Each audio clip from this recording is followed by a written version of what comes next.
Hello and welcome. This is an abbreviated version of Diaspora Weekly. It's abbreviated because there's an issue that just came up that needs to be put to rest, or at least we can start to address it. And because the conversation has started. But before we go on, let me introduce my guests, Isaac Esel from Atlanta. Isaac, welcome. Thank you, Jermaine. Isaac, we're not going to talk about your BBC status, born before computers status, because something just happened right now that is going to remain a secret between you and I when it comes to your computer prowess. But we'll just... see, I think what you need to understand is this. When you're a big man, right? Sometimes some of these things is done for you, and I've earned it, so I'm going to enjoy. Okay, all right, that's okay. I'm a BBC also. I was born before Christmas, so your secret is safe with me. All right, hey, listen, you saw an interview of mine with, I believe, a couple of sisters. One is Kayla Ferry, and the other one is D. Dawkins Hagel. Have you done your ancestry DNA? No, I have not. I have no interest. Why? No. Okay, why? Because tribalism is real in Africa. So as soon as I say, oh, I'm a Ghanaian, the Nigerians don't like me. As soon as I say I'm Nigerian, oh, the South Africans don't like me. Or as soon as I say, no. Because then you're put in a box. That's an angle that I haven't looked at. But D came... And her ancestry put her in DRC, Togo. And that's another thing. I don't mind. Well, which one do you pick? Huh? Which one do you pick? As an African American, most of us are 2%, 3%, 10%, 5%. Yeah. So I would still have to choose, but it still wouldn't be... Okay. But wouldn't you want to know for yourself without telling it? If you think you tell me that you're from Nigeria, it might change our relationship. Wouldn't you still want to know and then keep it to yourself? No. You just don't. I just want to be an African. African, that's it. I just want to be an African. That's a good way to look at it. Finally, and we were talking about this citizenry, the ancestry DNA, and how it needs to translate into citizenship. But you've brought up a very, very important point that we need to talk about. Okay. Now, these countries were demarcated when? During the Berlin Conference, correct? Yes, that's correct. First of all, tell me the point that you were making in private before we got on here. Yes, when we talk about the ancestry.com and how African Americans are trying to trace back where they are from on the continent, it's very important for us to get it right. And I feel like there's an area that we have not gotten right yet. And we need to understand that when they say someone is from Ghana and is 70% Ghanaian, but 15% Togolese, another 10%, another 10% Ivorian, all those kind of things, or Nigerian. Remember, before Africa was one continent, we were not divided until the Berlin Conference. So Ancestry.com have to really go back a little bit further to really make sure that these percentages that they're giving, that people from African descent are from this country, that country, it makes it look like, how can one person come from 5 different countries or 4 different countries? Okay. To put what you're saying in context, right? Our enslaved brothers and sisters were taken out of the continent in the 1600s. I believe it was 1619, correct? That's when it began. The Berlin Conference was not until 1884, which means by the time Berlin Conference came and the continent were divided into its current number of countries, our brothers and sisters and our ancestors had long been taken out, right? So you are questioning that on what basis would these people be assigned countries based on today's countries by these ancestry companies? Is that your contention? That's correct. That's correct. You got it right. So my issue here is this: we love to know where our history is from. And history is very important in everybody's life. Now, for that matter, Ancestry.com has done a great job up to now, but they need to go further, go deeper into really recognizing that before we started this project, right? Which I know from the people that started, it was just because someone wanted to find out where they really from that organization. That's how the whole thing started, if I'm right. Right? So that's something good that we have created for us to be able to trace back, our roots since slavery. So I believe that if Africa was one before the Berlin Conference, then what we need to find out is, was it like United States, where we have Washington, D.C., Atlanta, we have, New York, Texas, those kind of states. I mean, if Africa was just one before we drew the lines, then when someone is coming from or trying to trace where they are from, then they should be pinpoint to Africa from the beginning, not from after the Berlin Conference. Okay, so let me put this in context again. You're Ghanaian, I'm Ghanaian, right? And yes, we both know that when you and I were growing up, there were 9 regions. Now there are 16, okay? So when you take, say, the former Brong Ahafo region, for example, right? Let's just say I was born in Brong Ahafo region and I left Ghana and I've been gone for 40 years, right? Okay.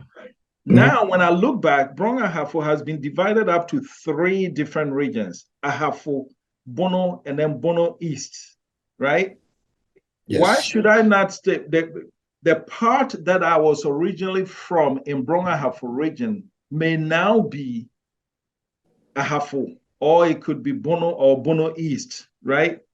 But you are saying that I cannot claim that I'm from Ahafo. I should still be able to say I'm a Brong Ahafo boy, because what the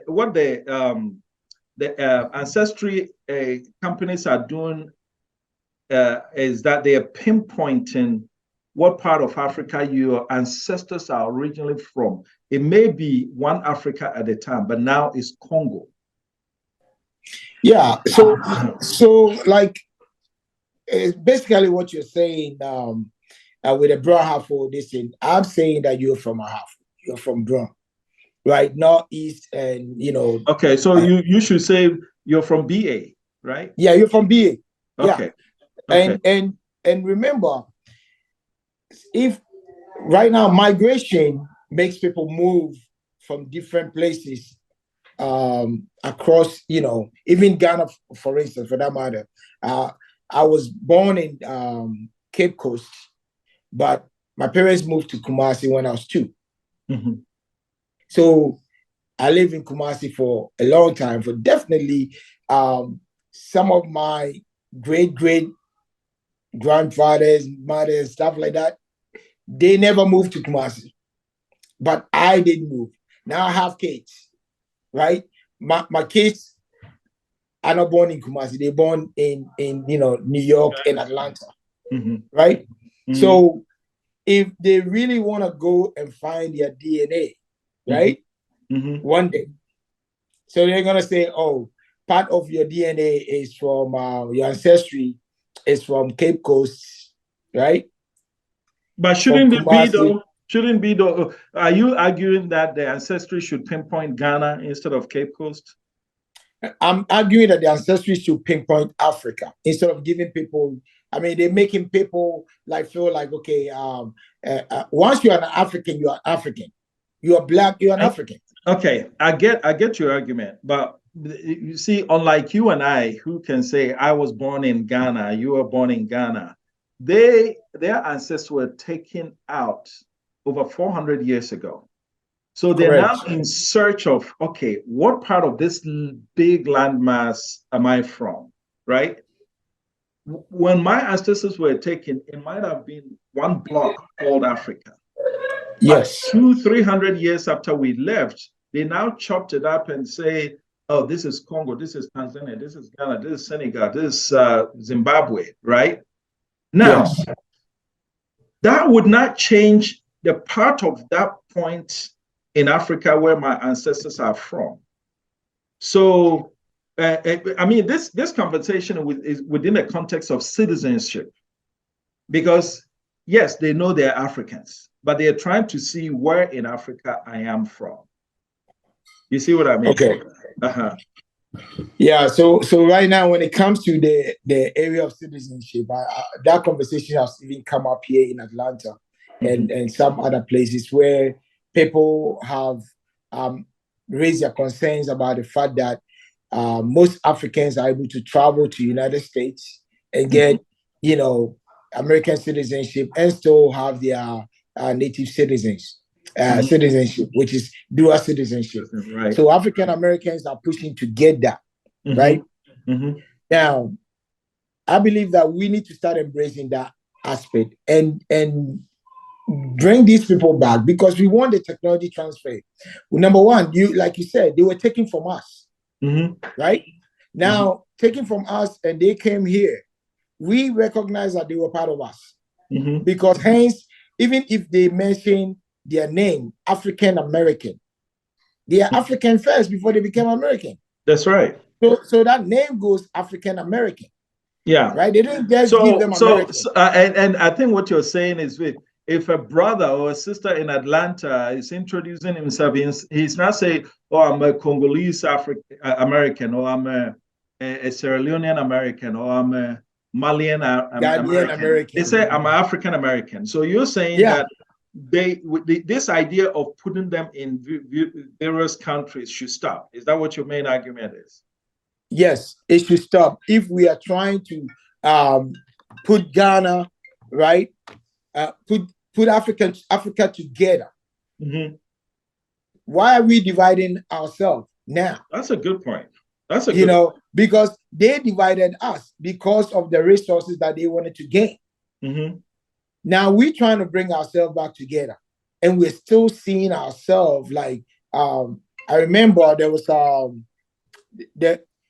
there was a investment trade that was happening in Nigeria, right? And when I spoke with someone from Ghana Export Promotion Council, Nigerians deliberately stop Ghanaian goods from coming to Nigeria. Okay, now how are we supposed to keep our money within ourselves in Africa if we can trade among ourselves? And you're going to play politics. So my whole point is, when we are trying to put ourselves together, let us recognize ourselves as one first. If I get you right, you are saying that if we truly believe in African unity, it needs to be a holistic approach. We can't be uniting Africa when it comes to trade or when it comes to this, but when it comes to African Americans coming home, we say, oh, you're from here, you're from there. In other words, if we're going to knock the borders down, it should start from now. Yes. Is that what you're saying? That's exactly my point. Okay. Because we don't have to see ourselves in the eyes of somebody. If we don't knock those borders down right now with what we are doing, then we're still seeing ourselves as in the eyes of our slave masters. Okay.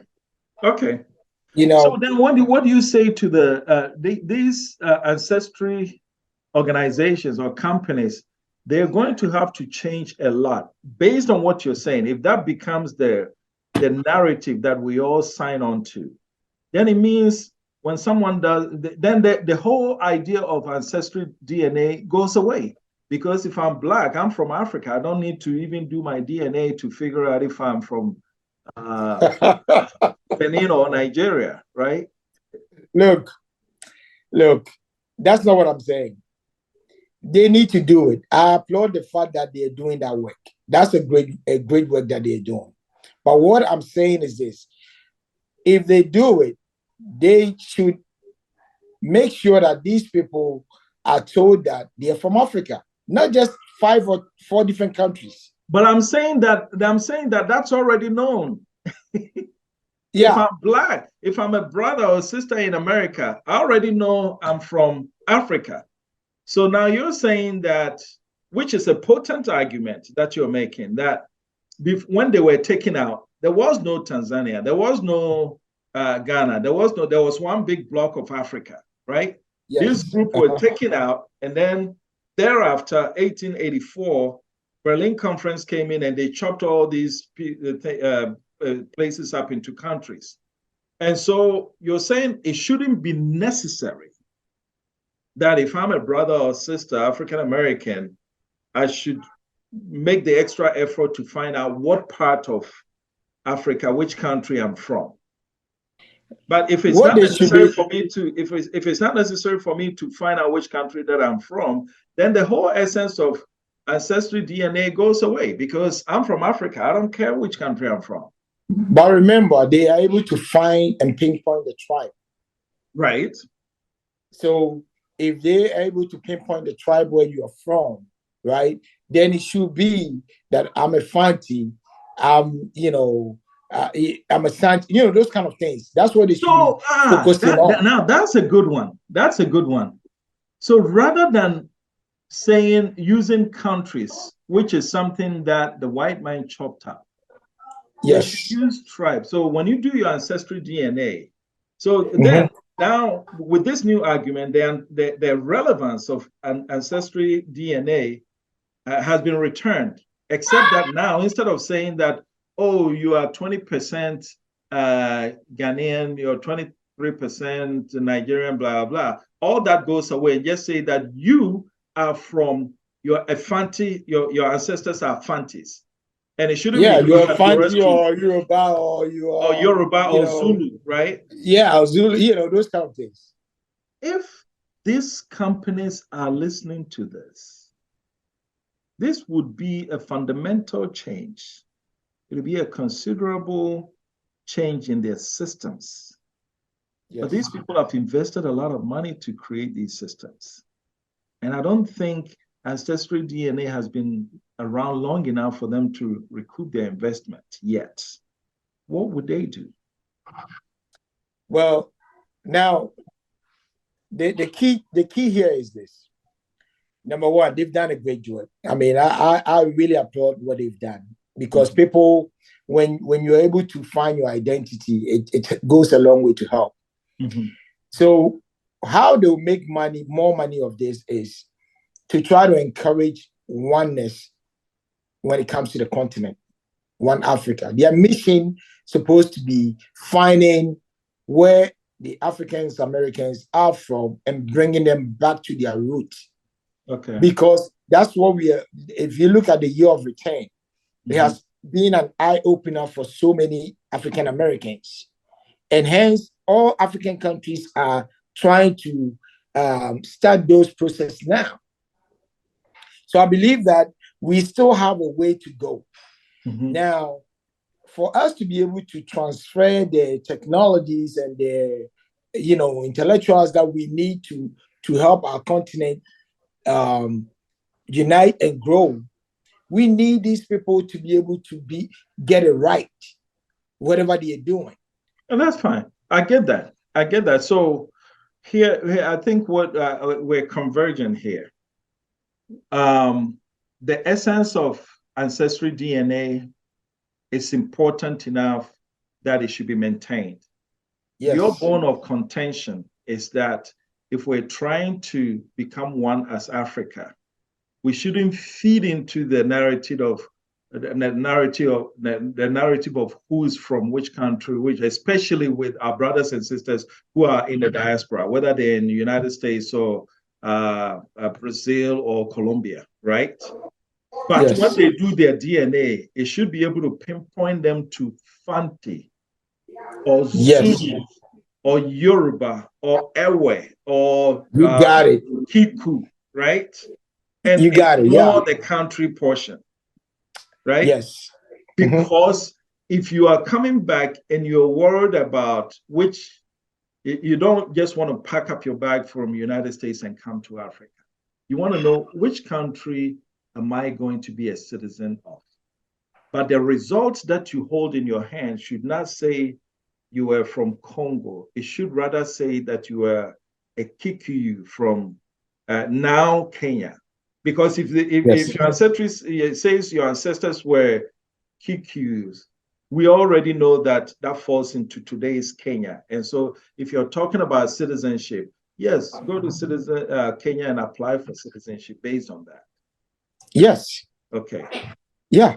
And we shouldn't, and one thing I'm gonna urge the African leaders to do is this. Let's get our people back. Okay. It was intentional when the Berlin Conference was done to divide Africa and take our people out. And when they were taking our people out, they took them from different ports. So when Africa was one, let's say we have the Elmina Castle, where they're taking people away from. Maybe some of the people were even from, all different kinds of places in Africa that was brought over there and taken out. Right? So if we are going to bring, they did those things intentionally because they needed Africans to work in their cotton farms. They needed Africans to work in areas that they couldn't do.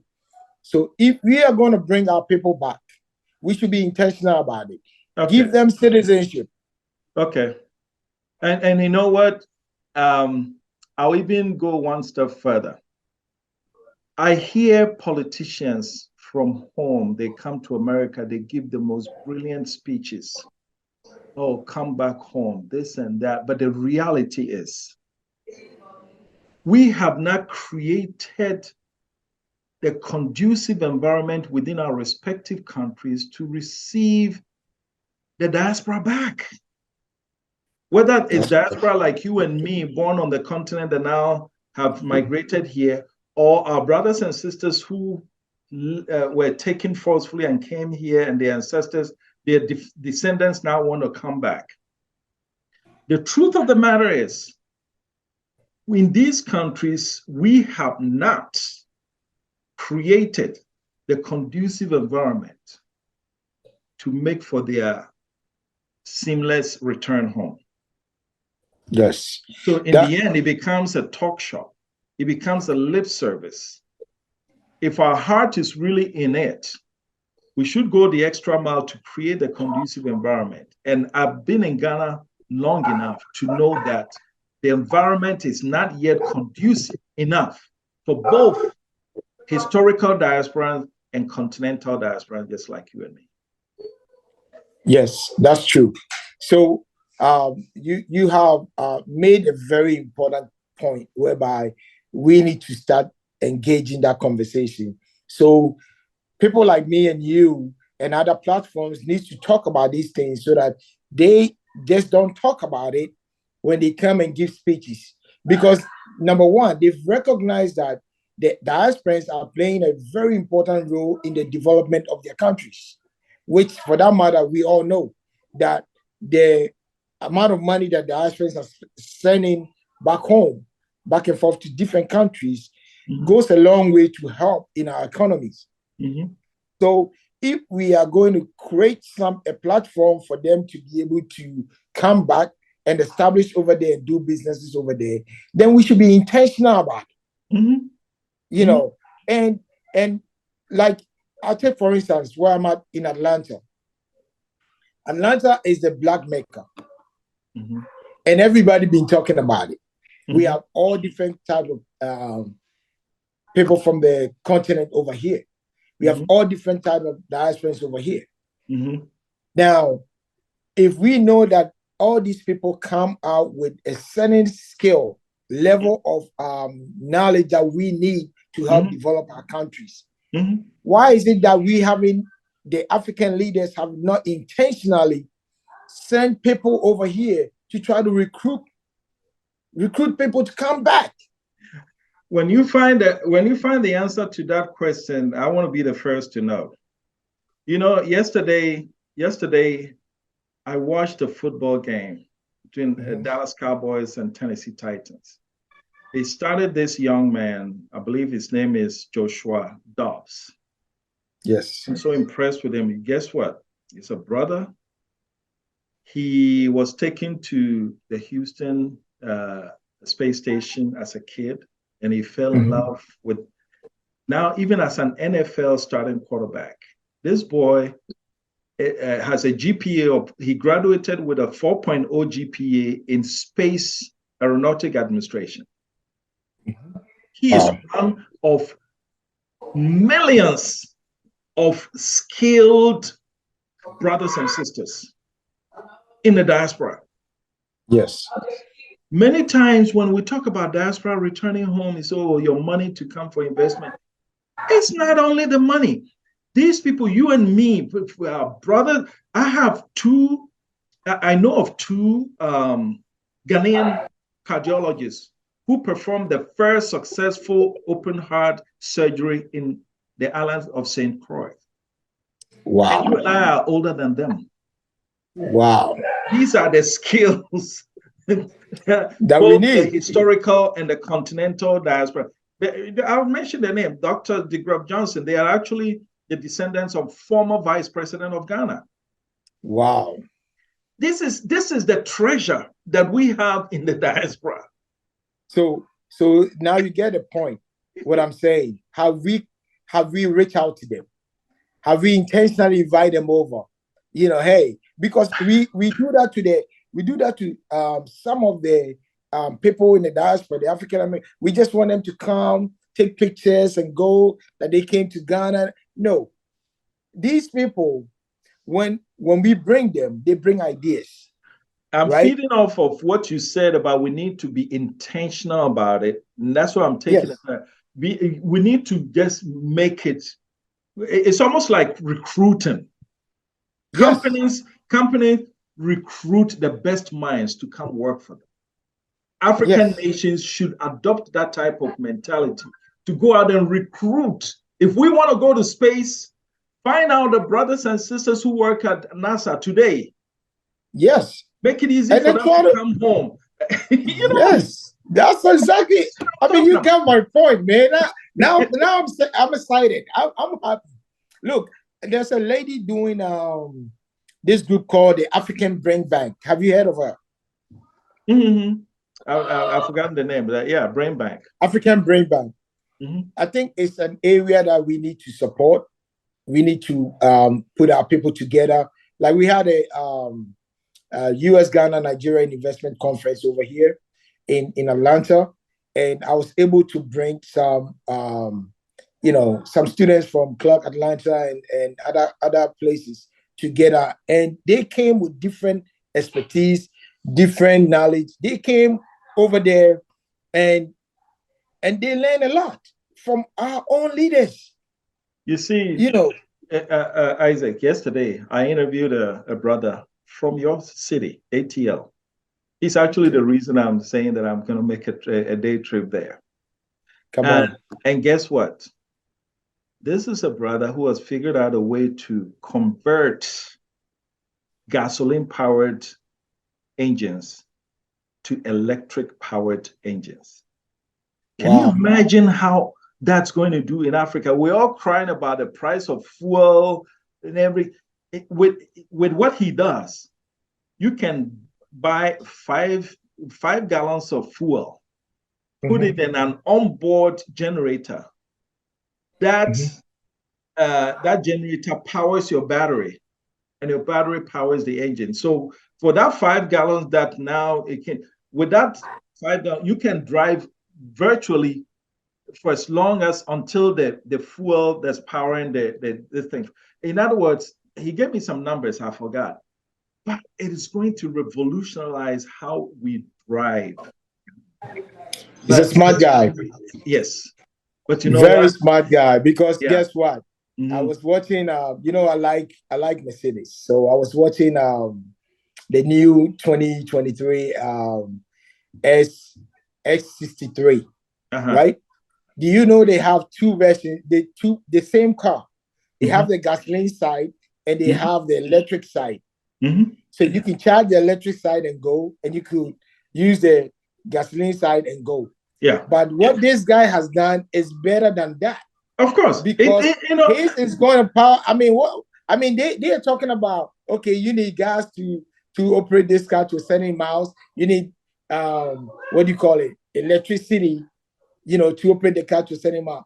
But this guy has done something that the gasoline engine is going to be used to power the electric side. Yeah. Right? So my whole point is, he's a genius. The guy needs to be celebrated. And he's one of millions. Do you know that the guy who created, and I don't know the name, the windshield wiper? It's a brother. Wow. Traffic light, a lot of these things. A lot of them. And you know what? In the particular case of the windshield wiper, he did not get credit for it. He fought a car company, and I don't want to mention their name unless we get sued. This car company managed to get it from him and made billions of it 5 years ago, after the guy has been dead for 40 years. 5 years ago, he finally got the patent assigned to him. Can you imagine how many other creations, how many other innovations that people with skin like yours and mine, who were the true owners of it? There were times when people with a skin like you and mine were 3/5 of the human being. There was that time when we couldn't own property. So if you did something in the garage and you created something, you were not allowed to own property. So your master got the credit for it. I mean, these are all facts that are coming out. So the notion that we are just a consuming race. No, we got people who are creative, innovative in everything, and we're doing it for other countries. But the sad part of it is when they want to bring it to Ghana, we put impediments in their way.